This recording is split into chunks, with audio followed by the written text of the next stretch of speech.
Super Rugby. I've already done a video where I spoke about my reasons for not caring about the supercharged version of Rugby Union played in the Southern Hemisphere, which you should totally check out. Why haven't you done already? Worship me. I am your rabbi, the teacher, your lord. But the general gist of that video is the fact that the presentation and format of Super Rugby hindered my ability to get invested in the on-field product, despite the fact that it is some of the most entertaining, if not the most entertaining rugby available for fans like you and I to watch. And on reflection, I stand by everything I said. However, a few months on I realised that my issues with the structure of Super Rugby shouldn't deter me from watching it, as the issues that I had are ones that casual fans have and I am no casual fan.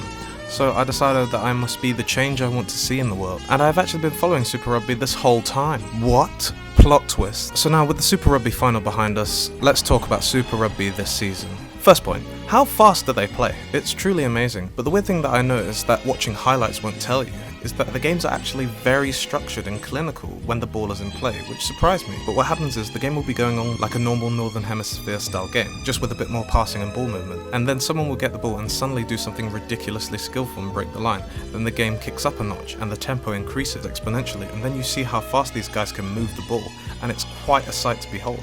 And it's interesting to me that this is the result of a league with no relegation and talented players who just seem to express themselves out on the field in attack, and the results of this when it clicks are stupendous. This combination of clinical to fast-paced in the blink of an eye, however, also means that you get a lot of what I will now dub lame tries, where a team finds themselves in a good territorial position because of a mistake by the opposition, who are usually trying something just slightly too audacious, and a team will clinically just keep the ball, and then a tackle that shouldn't be missed will be missed, and a forward just sort of falls over the line.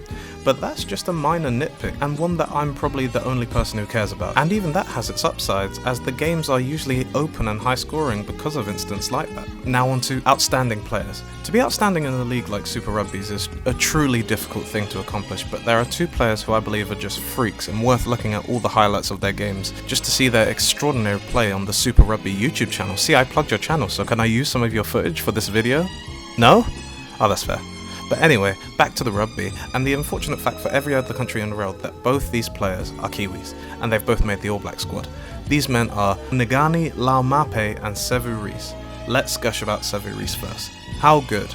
Honestly, I've been in awe of how calm he is on the ball whilst pulling off some of the wildest stuff I've ever seen on a rugby field. Those goose steps, that fend, so good. The All Blacks always seem to have two wingers in the form of their careers going into Rugby World Cups. 2011 it was Corey Jane and the out of position but still extremely exceptional Richard Kahui, and in 2015 it was Julian Salvea and Milner Scudder, and this year it seems like it's going to be Rico Ioane and the outstanding Sevu Reece.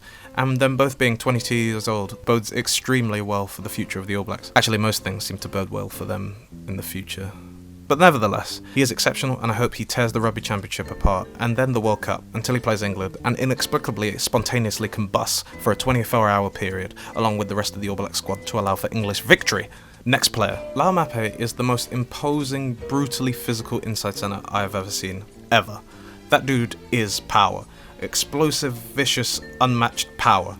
His strength borders on cartoonish, and no, I'm not overselling this in any way. Look up his highlights, find the longest highlight video you can, and just observe someone who is not held back by the normal human limitations of mortal men like us. His only real limitation is his willingness to show mercy to his opponents. On a serious note, he does have a tendency to take a dip and go himself when he's close to the line when it's a guaranteed try if he passes, but literally every time, he's so strong that he would just get to the line and score anyway. He's one of my favourite players to watch, and I hope the All Blacks go with him at 12 till the end of time, where it will be only him left after all the worlds and stars blow up because he is invincible. So in conclusion and in reflection, the Super Rugby is great. The on-field stuff is literally shocking in a good way. But the off-field problems that I've had are still continuing and in some ways actively getting worse. Like, what did the Sunwolves do wrong?